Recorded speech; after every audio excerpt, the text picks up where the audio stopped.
I must say that everything changed um, during this time. My father had been a teacher, and so it meant he was a person, one of the educated people in the community. Mm-hmm. But after this, he could never get his job back. So and he had already lost everything. So he had to move to work in the city as a boy. He had to work for a white man, and that was the only job available for him. So he actually had to leave his family behind, and the family was just aching at living because they had been uprooted from their own land.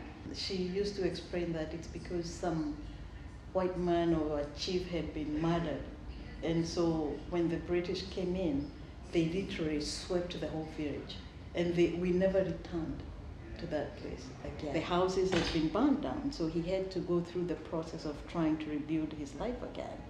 And so my parents lost their livelihood. They lost their land, and they lost their sense of dignity, because a former teacher now going to work as a servant in a white man's home, that is not what he was destined to do. My father at that time was picked as probably one of the murderers or suspected murderers. We never saw him, my siblings never saw him again until maybe much later, like 3 years or something. Basically, my mother says that, especially after he was detained 2 times, that he came out a sick man, and his life was never the same again, and he died early. He died a young person, and maybe those are the pressures that he had to go through, and all the atrocities that he had to endure when he was in detention. So when I read the book and it began to talk about all the detention centers in the country, then it dawned on me, then that is where my father was.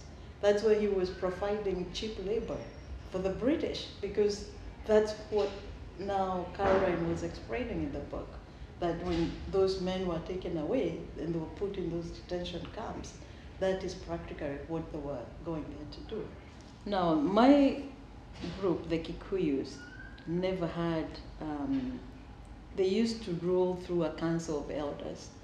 There wasn't a chief, there wasn't a king or anything. But when the British came in, they began to elevate some people for no other reason than they wanted to define and rule. So people like Mishuki's father, they were made the chief. So he became the chief of the community, and once you're made the chief, then you come with all the privileges that the chief has to enjoy. And so that's how Mishuki ended up, even after all the atrocities he had committed, he's still very rich. In fact, in my village, we call him Kemedero, which is because he used to castrate men.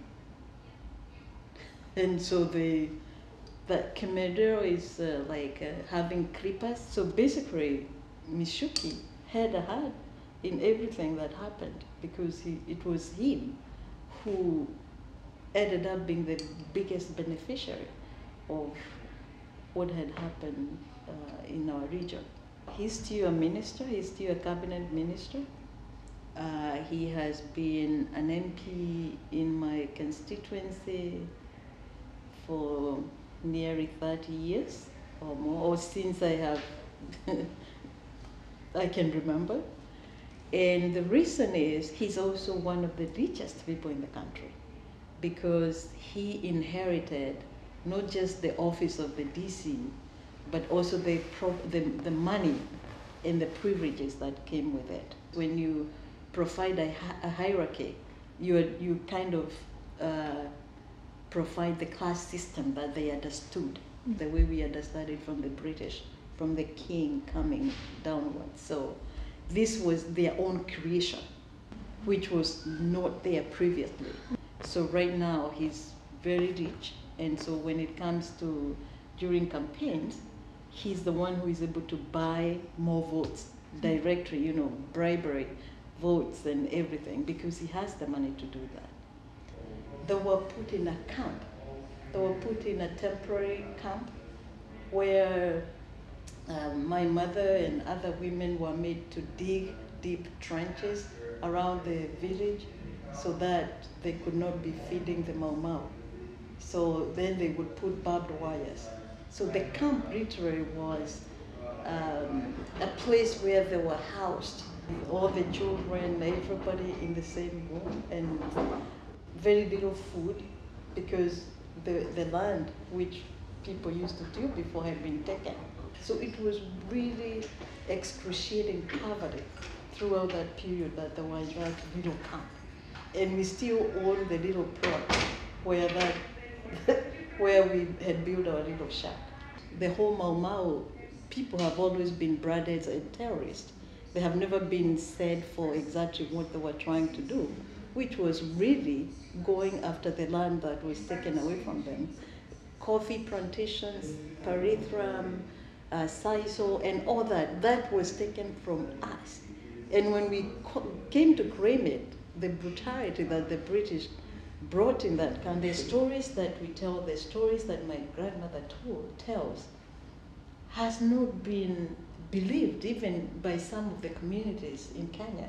What Betty Kaplan and other British writers, what they were saying is that so long as the brutality was happening on the Africans, it's not brutality, it's not war crime.